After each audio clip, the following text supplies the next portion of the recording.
Reverend Bill Cruz has spent his life serving the less fortunate. He's at the coalface of our cost of living crisis. Today, he's in Canberra because he wants our politicians to listen to what he's seeing on the ground. And he joins me now. Always wonderful to chat, Reverend Bill. Can you paint a picture of what you're seeing night after night? Is there a change in who's walking through your door looking for a hot dinner? It's all day, from breakfast to night.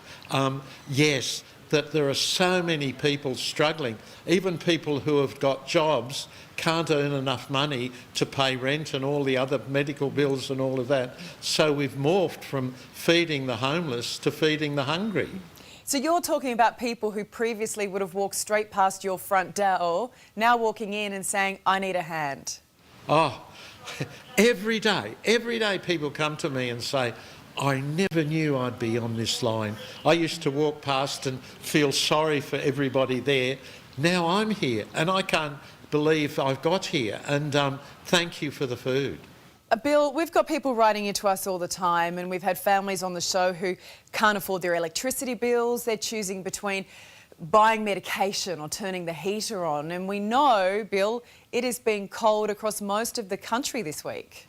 Yeah, and it's not only that, it's people I come across all the time. They're pulling their teeth out with pliers, or they're sharing false teeth. They're coming to me asking for money for medicines. They have to choose. Imagine having to choose between buying shoes for your son to go to school to have food. So many people are starving themselves just to look after their kids and their families. You know, we can't even close our doors because people will climb over the wall to get in, because if we have to give them half a plate of food, then we will. We just make do with what we've got, like people used to in the old days. Bill, does it ever get to you? It must break your heart, some of these examples that you're running through just now, that these are people really desperate. Have you ever seen it this bad? Not for a long, long time. What I see is people really battling to get by. And you think, gosh, if these people were given a bit of a hand up, life for them would be so much different. At times we're able to do that, and what that does is gives us the energy and the strength to keep going. Bill, the PM spent Christmas Day last year at your charity lunch, and he said, and I'll quote, "We have a lot of inequality in Australia, and it's something that my government endeavours to fix. We can't fix it overnight, but we can do is work on solutions." You're in Canberra. Have you spoken to the PM, and what are the solutions on the table? Yes, I've been doing the rounds, if you get it. I've been doing the rounds. In the past, you could make politicians feel guilty, you know.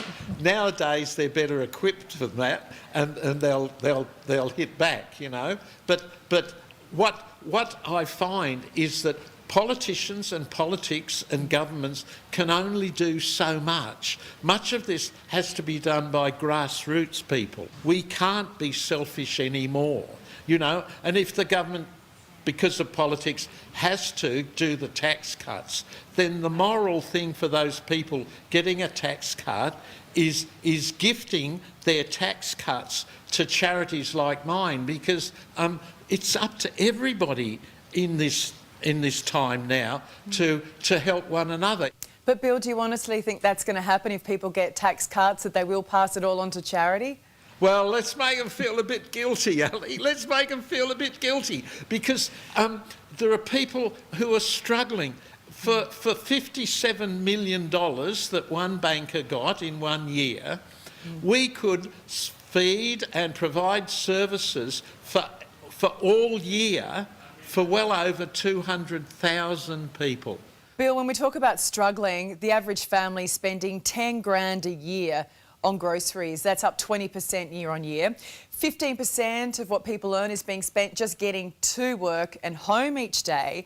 Now, this is stuff that we can't avoid. And I don't know about you, but I'm not really seeing anything that addresses that in this budget. That's what I mean. That's why people end up in our food queues. So I'm saying to governments, if you can't do one thing, do another. At least make sure charities like mine get enough support so that we can help. Bill, you know what's happening on the ground. What would you like to see or come from tonight's budget? Well, I'd like to see everybody housed. I'd like to see everybody having enough food. I'd like to see pensions. I'd like to see people on JobSeeker and all of that getting 90% of the pension.